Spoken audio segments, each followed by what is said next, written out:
नीचे तो आना है, जरा देर लगेगी। ये तो बस एक्सपायरी का बहाना है, आना नीचे ही है, लेकिन फिर भी मार्केट में हमेशा न्यूट्रल रहना चाहिए। इस वीडियो में हम लोग देखेंगे कि मार्केट ने आज जो किया, यानी कि कल जो 150 पॉइंट नीचे गिरा था बाजार और आज वापस से 150 पॉइंट की रिकवरी हुई है, इसके क्या मायने हैं। तो गाइज एक बार फिर से आप सभी का बहुत बहुत स्वागत है सिन्हा स्टॉक्स के चैनल में। और आज हम लोग देखेंगे ये जो 150 पॉइंट खींचा है वो वाकई में इसमें दम है या कोई स्ट्रैटेजी है, या किसी का स्टॉप लॉस बचाने का, जो बड़े प्लेयर वो अपना स्टॉप लॉस बचा रहे हैं या फिर एग्जिट लेने वाले हैं। इंपॉर्टेंट एनालिसिस रहने वाला है, गौर से ध्यान से देखिएगा, बिना स्किप करके देखिएगा, पूरा देखिएगा। देखिए मार्केट को अगर आप देखोगे, पहले ये समझो, निफ्टी को ऊपर से यहां पे अगर आप देखोगे तो लगभग 1080 पॉइंट का करेक्शन कर लिया आज जो लो लगाया, ठीक है। और जो आज हमें क्लोजिंग मिली उसके हिसाब से अभी 840 पॉइंट नीचे है अपने ऊपरी स्तर से। तो वैसे स्थिति में बहुत सारे लोग क्या कह रहे हैं, भैया ये कैंडल आ गया ऊपर तो अब ऊपर जाएगा बाजार, लेकिन थोड़ा धैर्य रखने की जरूरत है, समझने की जरूरत है। अब मार्केट यहां से नीचे आ रहा है, इसका मतलब मार्केट बीच में कभी ग्रीन कैंडल ना बनाए। इससे पहले भी तो 2 ग्रीन बनाया था ना, लेकिन उसके बाद नीचे आया। तो जब भी ग्रीन बनाएगा ये लगेगा ही कि भैया बाजार ऊपर जा रहा है, लेकिन आपको थोड़ा सा समझना तो पड़ेगा ना कि हड़बड़ी है कि भैया तुरंत गिर जाए, नहीं, थोड़ा इन्वेस्टर्स का भी देखना होता है भाई। इन्वेस्टर्स भी हैं, अब लगातार एक तो 3 दिन में 600 पॉइंट गिर गया, अब एक दिन रिकवर हुआ है, तो इससे इन्वेस्टर्स भी बने रहते हैं कि भैया ठीक है, म्यूचुअल फंड में भी इन्वेस्टर्स हैं, स्टॉक्स में भी इन्वेस्टर्स हैं, लेकिन मार्केट क्या कह रहा है वो समझने की जरूरत है। जो मैं कह रहा हूं कि नीचे आना है, जरा देर लगेगी, इसमें कितना दम है, और ये जो आज कैंडल लेके ऊपर गए हैं इसमें कितना दम है, ये हम लोग देखने वाले हैं। और चूंकि जैसा कि मैंने आपको बताया था कि 29 जुलाई और 31 जुलाई ये 2 दिन बहुत अहम रहने वाले हैं। आज मार्केट ने 150 पॉइंट की रिकवरी तो की है, लेकिन इस पर मुहर लगना अभी बाकी, और मुहर लगता भी है एक्सपायरी वाले दिन, देखेंगे क्या होगा। और एक्सपायरी वाले के दिन जब शुक्रवार आएगा, यानी कि 1 अगस्त को, एक्चुअल में वो दिन होगा जिस दिन हमें ये एग्जैक्ट में पता लगेगा कि मार्केट क्या करना चाहता है। वैसे तो मार्केट आज ऊपर जरूर गया है, और बहुत लोग ये सोच रहे होंगे, हो सकता है बहुत सारे लोग कॉल साइड में भी गए हों। मेरा कोई पोजीशन नहीं है, मैं, आप जानते हैं कि मैं कोई पोजीशन लेके जाता नहीं और आपको मना भी करता हूं। पहले हम लोग बैंक निफ्टी को देखेंगे और फिर निफ्टी को देखेंगे। एक बार पहले हम लोग यहाँ पे बैंक निफ्टी को देख लेते हैं। बैंक निफ्टी को अगर आप देखोगे तो बैंक निफ्टी का जो कैंडल है वो भी नीचे ओपन हुआ, यानी कि गैप डाउन ओपन हुआ, और गैप डाउन ओपन होने के बाद ऊपर लाके बंद किया, ऊपर नीचे हुआ, एंड फिर फाइनली बाजार जो है यहाँ पे आप देखोगे ऊपर बंद हुआ है। यानी आज का जो गेन है बैंक निफ्टी का वो है 137 पॉइंट। और ये भी एक सवालिया निशान है कि आप ध्यान से देखोगे तो निफ्टी और बैंक निफ्टी का जो गेन है वो इक्वल है, 137 पॉइंट और 140 पॉइंट, जबकि बैंक निफ्टी ट्रेड कर रही है 56,000 पे और निफ्टी कर रही है 24,800 पे। दोनों में बहुत अंतर है, लेकिन अगर आप परसेंटेज में देखोगे तो सिर्फ आधा गेन किया है, आधा से भी कम।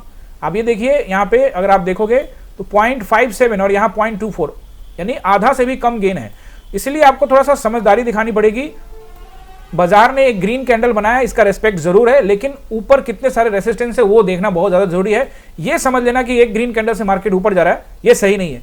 बावजूद इसके हमेशा आपको भी, चूंकि मैं भी बहुत सालों से ये ट्रेडिंग का वीडियो भी डाल रहा हूं और कर भी रहा हूं, तो हमेशा न्यूट्रल रहता हूं। ऐसा नहीं है कि जो बोल दिया है वो होगा, लेकिन जो बोल दिया है वो क्यों बोला है, उस सेटअप का इंतजार करके बोला है, तो कहीं ना कहीं उस पर भरोसा जरूर रखेंगे। लेकिन अगर मार्केट ऊपर चला जाता है, वैसे केस में अगर मार्केट ऊपर जाता है तो एज एन ऑप्शन बायर अपने को कोई फर्क नहीं पड़ता। हम यहां पे सिंपली इंट्राडे में जो भी प्राइस एक्शन चल रहा है, प्राइस एक्शन को लेकर मैंने पहले भी वीडियो डाल दिया, अगर आपने नहीं देखा तो सिंपली प्राइस एक्शन लिखेंगे तो आपको वो चैनल पे वीडियो मिल जाएगा। फिर भी अगर आपको वहां भी कुछ समझ नहीं आता तो आप कमेंट करना, तो मैं फ्रेश वीडियो फिर से बना दूंगा।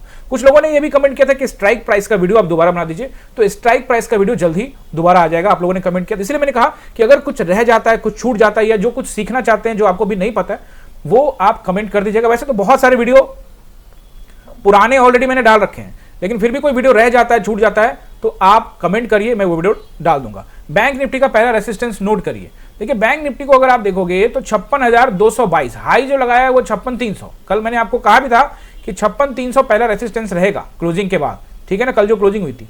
तो अगर 56,300 पहला नोट कर लीजिए, 56,300 के आसपास के लिए रहेगा।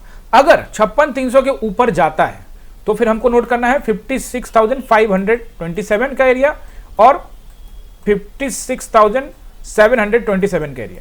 ये जो इंपॉर्टेंट नंबर है इस पर आपको ध्यान रखना है। और अब बैंक निफ्टी में आपको सपोर्ट बताता हूं। देखिए सपोर्ट को अगर आप देखोगे तो पहला सपोर्ट अब राउंड नंबर रहेगा, क्योंकि 200 पॉइंट हम ऊपर हैं, 56,000 का राउंड नंबर यानी कि 56,000 का राउंड नंबर। अगर इसको ब्रेक करता है तो रहेगा लगभग 700 का एरिया। लेकिन उससे पहले आज का लो भी इंपॉर्टेंट रहेगा, जो कि रहेगा वो रहेगा आपका 55,800 के आसपास का एरिया। ठीक है, आज का लो 55,800 के आसपास का एरिया है। अगर ब्रेक करता है तो 55,700 के आसपास का एरिया, जो कि एक अच्छा सपोर्ट हो सकता है। लेकिन अगर इसको ब्रेक किया तो फिर आपको, जैसा कि मैंने कल भी बताया था, कि 55,500 से लेकर 55,300 तक का एरिया नोट करने में कोई बुराई नहीं है। ठीक है ना। अब सवाल उठता है कि बैंक निफ्टी को देखोगे ध्यान से तो ये एक जोन ऊपर यहां पे काफी दिन तक फंसा रहा। अब इस जोन को ब्रेक किया है और ब्रेक करने के बाद तुरंत जोन में वापसी करना संभव लग रहा है? फिलहाल चार्ट देखकर तो नहीं लग रहा है। मार्केट में बड़े प्लेयर्स का जो सोच होगा उसके हिसाब से मार्केट चलेगा, लेकिन अकॉर्डिंग टू द चार्ट, हम तो चार्ट रीड करते हैं, चार्ट के हिसाब से ये जरूर यहां से ग्रीन कैंडल बना है, लेकिन ये कुछ और भी इशारा कर रहा है, जो कि मैं आपको निफ्टी में बताने वाला हूं। आई होप कि आप समझे होंगे कि बैंक निफ्टी ये जोन के निचले स्तर पे ही नहीं, उसके नीचे है। तो कहीं ना कहीं जब ये ऊपर कल जाता भी है तो इस एरिया को आसानी से निकालना आसान नहीं होने वाला है। हाँ, अगर इसको निकाल के फिर से जोन में चला गया तो जरूर कह सकते हैं कि बाजार फिर ऊपर जोन कर सकता है। फिलहाल ऐसा नहीं दिख रहा है, बहरहाल न्यूट्रल ही है। अब निफ्टी को देखते हैं। देखो, अगर आप निफ्टी को देखेंगे तो सबसे पहला पॉइंट जो आपको नोट करना चाहिए, जो कभी इग्नोर भी नहीं करना चाहिए, वो ये है कि ये जोन को आप कभी भी किसी भी हालात में मिस मत करिए। देखिए, ये मार्केट का एक शानदार जोन है और इस जोन से जो पाला है हमारा बहुत पुराना पड़ा था। आप देखेंगे ये कैंडल 12 मई को इस जोन में एंट्री हुई थी इसके, और फिर जब इस जोन से निकलता है तो वो कैंडल था भाई साहब, ये गैप अप करके निकला था। 25 जून का कैंडल बाजार यहाँ पे ऊपर बंद हुआ था गैप अप करके। तो यानी कि इसको निकलने में बहुत टाइम लग गया, 2 महीने के आसपास, मतलब 45 डेज से ज्यादा लग गया।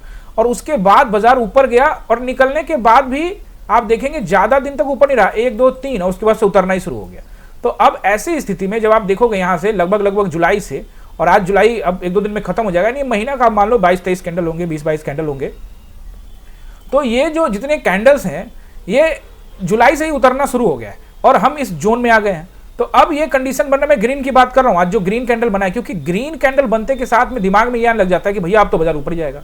जब ये red candle back to back बन रहे थे तो लग रहा था बाजार नीचे जाएगा, लेकिन वो सारे आपको लग रहे हैं, बाजार एक्चुअली में ग्रीन और रेड करके ही ऊपर नीचे करता है। ऐसे में अगर आप देखोगे आज ग्रीन है तो फिर आप तो यही काम तो 5 मिनट के टाइम फ्रेम में भी करते हो, ग्रीन देखते हो, कॉल लेते हो, फिर पुट में मार्केट नीचे आ जाता है, रेड देख के पुट लेते हो, मार्केट ऊपर चला जाता है। तो ये समझना जरूरी है कि सेटअप क्या कहता है। एक ग्रीन और एक रेड से मार्केट का दिशा तय नहीं होगा, उम्मीद जरूर नजर आएगी, लेकिन दिशा तय होने के लिए बैक टू बैक कैंडल देने पड़ेंगे, इतना आसान नहीं है। ये मैं क्यों कह रहा हूं, उसको बारीक तरीके से यहां पे समझने वाले हैं।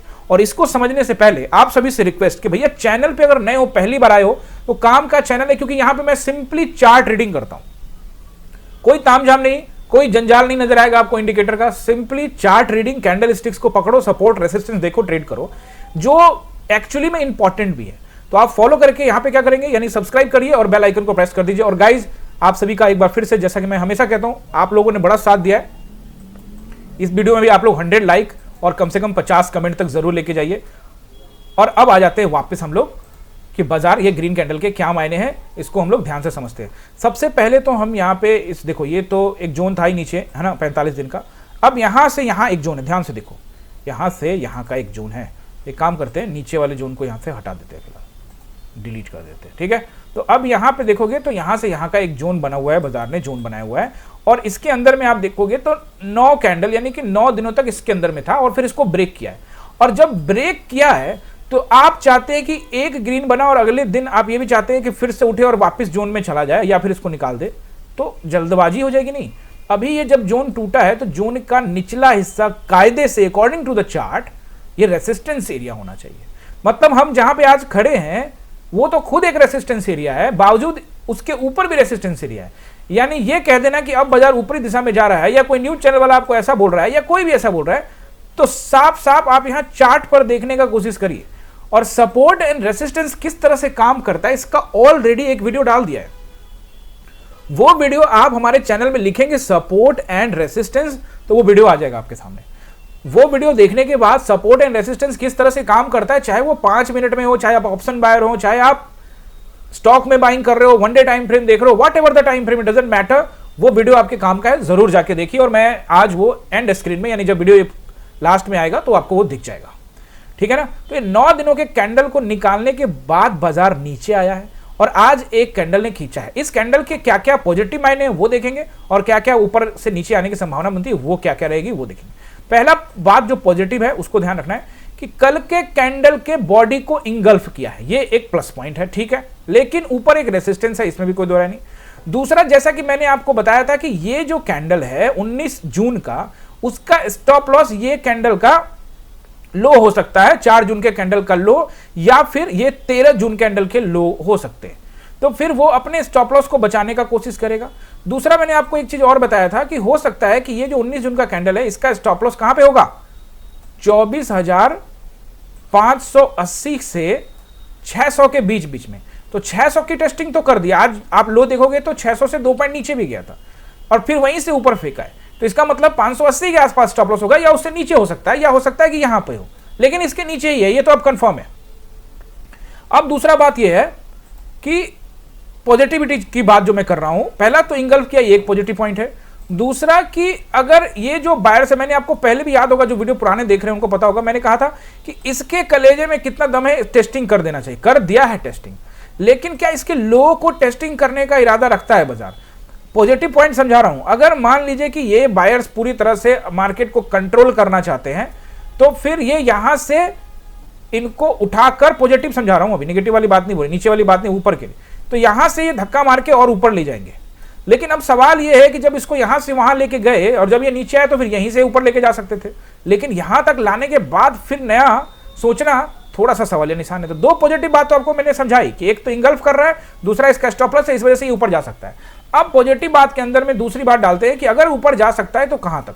तो ये पहला, ये जो बॉक्स है इसके निचले स्तर तक, यानी कि मार्केट को जो एज है वो दो तरह का एज मिलेगा। एक तो इसको 25,000 का एज है, 25,060 तक मान सकते हैं, और दूसरा अगर निकालता है तो जोन के बीच में पहुंचेगा या जोन के ऊपरी स्तर पे पहुंचेगा, जो कि रहेगा 25,260। यानी कि ये कहना कि अब ऊपर जा रहा है, ये थोड़ा सा जल्दबाजी होगी, जब तक कि 25,260 को ब्रेक ना करे, है ना। जब ये कर देगा तो फिर एक्सेप्ट करेंगे कि भैया 24,000 नहीं, अब ऊपर जा सकता है। लेकिन फिलहाल जब तक इसके नीचे है 24,000 की तैयारी करने में कोई हर्ज नहीं है। लेकिन मैं आपको फिर से बोल दूं, 24,000 की तैयारी से पहले की जो तैयारी है वो 24,400 की है, ये मैं आपको कल भी बता चुका था। बात समझ रहे हो मेरी? मतलब ये उम्मीद लगा देना कि पहले ही 24,000 आ जाएगा, ये सही है, लेकिन बाजार को जज भी करते रहना है। आप कॉन्फिडेंस में हैं, हम कॉन्फिडेंस में, वो सब ठीक है, लेकिन मार्केट जा रहा है और हम पुट में बैठे रहेंगे, ये गलत है, ये नहीं कह रहा मैं। अब आते हैं 5 मिनट के टाइम फ्रेम में, अभी मैं नीचे आने के क्या क्या पहलू उस पर बात करूंगा, एकदम क्लियर, क्रिस्टल क्लियर आपको चार्ट ट्रेडिंग समझा रहा हूं। 5 मिनट के टाइम फ्रेम में इसलिए आए कि हमने ट्रेड कहां बनाया और क्यों ऊपर नहीं बनाया। टेलीग्राम में बता दिया था आपको, देखो टेलीग्राम में क्लियर बता दिया था कि ये एरिया रेसिस्टेंस है, 24,700 का एरिया रेसिस्टेंस है, ये यहां टेलीग्राम में हमने आपको क्लियर बता दिया था। और टेलीग्राम में देखोगे आप, ये देखिए 24,727, 740, 760, ये एरिया कल के हिसाब से रेसिस्टेंस होना चाहिए। और इस रेसिस्टेंस पर किसने किसने ट्रेड लिया, 199 वोट के हिसाब से 46% प्रॉफिट, सिर्फ 18% ने गलती से कॉल लिया, 36% ने ट्रेड नहीं किया। यानी कि आप समझ सकते हो कि सिर्फ ग्रुप में एक छोटी सी बात रखने से ही लोग प्रॉफिट बना रहे हैं। इसका मतलब यह है कि 50 जगह जो ग्रुप में लोग ट्रेड वेट दे रहे हैं उसका कोई फायदा नहीं है, नॉलेज का फायदा है। तो इसलिए सब्सक्राइब कर लीजिएगा। और उसके बाद मार्केट में ये ऊपर का एज भी दिखाया था कि हो सकता है कि मार्केट ऊपर जाए, हालांकि ये स्क्रीनशॉट थोड़ा लेट डाला, अगर पहले डाल देता तो यहीं से आपको ये मौका मिल सकता था।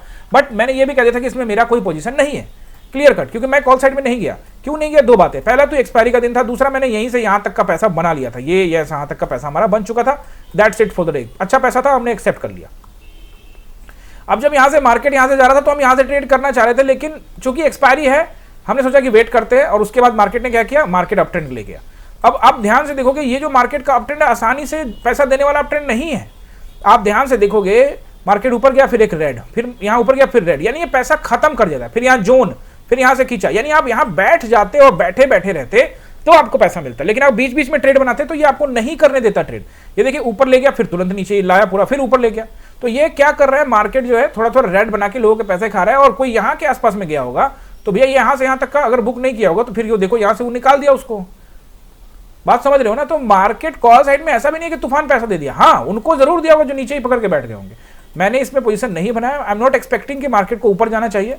मैं एक ज़्यादा से ज़्यादा यही सोचा था कि ज़्यादा से ज़्यादा ये पैटर्न मुझे दिख गया था, एक पैटर्न बना रहा है head and inverted head and shoulder, तो मैंने कहा चलो कोई दिक्कत नहीं है, बाजार को ऊपर जाना है तो जाने दीजिए, कोई इशू नहीं है। But I am not ready for the make the position, कोई पोजीशन नहीं बनाया मैंने। मार्केट हाईली रेजिस्टेंस एरिया पे है भाई साहब, यहाँ पे कल मार्केट पूरा टाइम बिता के गया, बात समझ रहे हो, कल परसों यहाँ पे टाइम बिताया, इसी जगह से कल गिरा था, परसों यहीं पे था। तो ये एरिया को निकालने के लिए तत्काल में तो बाजार को सोचना पड़ेगा ना, इतना आसान थोड़ी है यार, बात समझ रहे हो। सब कुछ इतना आसानी से ही हो जाएगा तो फिर खींच के ले जाए ऊपर, कौन मना करता है 26,000 ले जाने के लिए। तो ये तो मेरा पोजीशन था जो मैंने आपको एग्जैक्टली क्लियर बता दिया। अब नीचे आने की क्या क्या संभावनाएं लागू होती हैं। पहला कंडीशन जो मैं आपको इस कैंडल में समझाया था कि मार्केट नीचे आ सकता है, टेस्टिंग कर सकता है, वो हुआ है।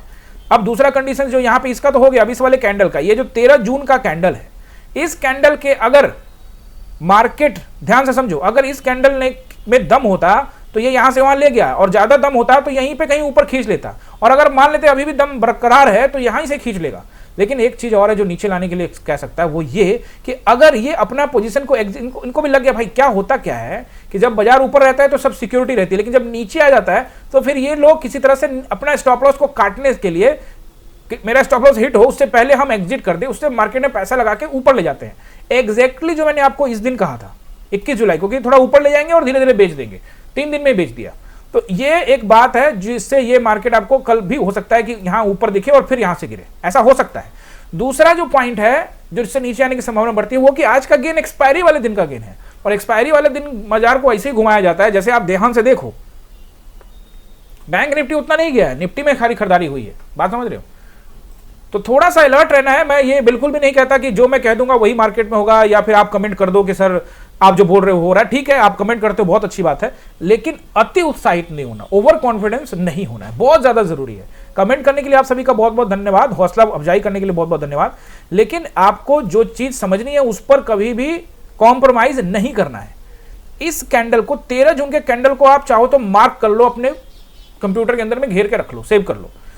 याद रखना कि ये इसके पास जिस इन्वेस्टर का पैसा लगा है वो किन कंडीशंस में अपना माल बेचेंगे। अगर उनको कंफर्म हो गया कि भैया मार्केट नीचे आना है तो ये उठा के ले गए, या तो उन्होंने एग्जिट कर लिया है और कल मार्केट नीचे आएगा, या तो मार्केट को थोड़ा सा और ऊपर ले जाने के बाद एग्जिट करेंगे, या तो मार्केट को ऊपर ले जाएंगे क्योंकि इन्होंने पूरा पैसा लगाना है। यही कंडीशन होगा, उसके अलावा कोई कंडीशन नहीं है।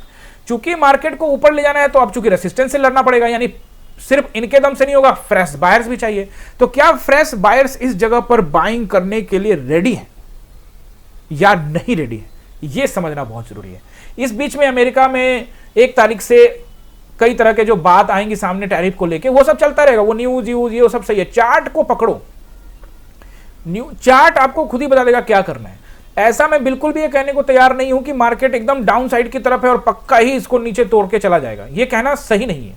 हम सिर्फ इसको एज मानते हैं कि मार्केट का एज नीचे की तरफ ज्यादा दिख रहा है, क्योंकि आप 1000 पॉइंट का करेक्शन कर चुके हो, और ये कैंडल में अगर दम है, मैं पहले भी बोल चुका हूं, अगर इसमें दम है तो अभी दिखाने का टाइम है, और अकेले दिखाने से होगा नहीं। फ्रेश इन्वेस्टर चाहिए, फ्रेश बायर्स चाहिए पैसा लगाने के लिए निफ्टी में। तो क्या कोई ऐसा सिनारियो आपको दिख रहा है? अगर तो दिख रहा है तो फिर बाजार ऊपर जाएगा, कंडीशंस बीच में वही आ जाएगा। तो पहला रेसिस्टेंस रहेगा बाजार के लिए जो रहेगा 24,860 का एरिया, क्योंकि हम अभी नीचे हैं 40 पॉइंट 20 पर खड़े हैं अभी हम।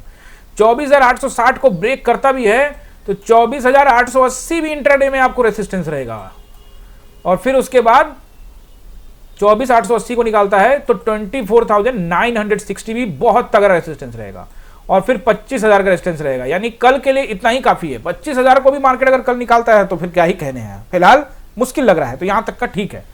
और अब नीचे सपोर्ट नोट करते हैं। सपोर्ट पहला जो मुझे दिख रहा है वो अब दिख रहा है यहां पे, अगर फ्लैट खुलता है तो 24,800 का एरिया, अगर थोड़ा सा गैप डाउन कर दे तो 24,760 का एरिया, और अगर इसके भी नीचे जाता है तो 660 का एरिया, और 660 को ब्रेक करता है तो 600 का एरिया, 600 को ब्रेक करता है तो 580 का एरिया, यानी कि 24,580 का एरिया।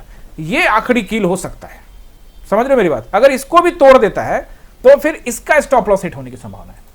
ये कैंडल पे अगर बाइंग हुई होगी, देखो इस पे तो बाइंग हुई है ना, यहां से भाई, यहां से बाइंग हुई, फिर नीचे फिर यहीं से बाइंग हुई, तो इसका स्टॉप लॉस 600 के नीचे 24,600 के नीचे होगा, क्योंकि आज 600 पे बचाया है। तो अभी सवाल जो है वो कई हैं तो इनके 600 के नीचे 580 के नीचे क्लोजिंग देता है तो इनका स्टॉप लॉस होगा, तो फिर इसके खाने के लिए इसको टेस्टिंग के लिए आ सकता है और फिर मार्केट यहां के आसपास में आके फिर एक ग्रीन बनाए और फिर नीचे गिरे, ऐसा हो सकता है। आई होप कि आपको जो मैंने बताया वो आपने इंजॉय किया होगा, इंपॉर्टेंट कि आपने उसे सीखा होगा, समझा होगा। कोई भी एक्स्ट्रा जंजाल जाल नहीं बिछाया हुआ, कोई इंडिकेटर से नहीं देख रहे, simply chart analysis, pure chart analysis है। अब आप पूछोगे कि अगर मार्केट 24,000 की तरफ जाता है तो फिर वैसी स्थिति में मार्केट को सबसे अच्छा सपोर्ट क्या है? तो सबसे अच्छा सपोर्ट जो है बाजार का वो है 23,800। जब तक बाजार इसके नीचे नहीं है डाउन ट्रेंड नहीं माना जाएगा। जब तक बाजार 23,800 के नीचे नहीं जाता डाउन ट्रेंड नहीं रहेगा, और 23,800 के नीचे कई दिन समय बिताने के बाद अगर नीचे ब्रेकआउट होता है फिर डाउन ट्रेंड लोड हो जाएगा और फिर मार्केट और नीचे जा सकता है। लेकिन उस फासले में 23,800 और 24,800 में 1,000 पॉइंट का फासला है। तो अभी ये कहना तो हड़बड़ी है, जल्दबाजी होगी। आई होप कि आप समझ रहे होंगे, और अगर आपने समझा है तो भैया कमेंट करना, लाइक करना, अपने दोस्तों के साथ शेयर करना। और आप सभी का फिर से एक बार धन्यवाद, आप लोग जो कमेंट करते हैं, लाइक करते हैं। मिलते हैं किसी और इंफॉर्मेटिव वीडियो में, आप सभी का बहुत बहुत धन्यवाद।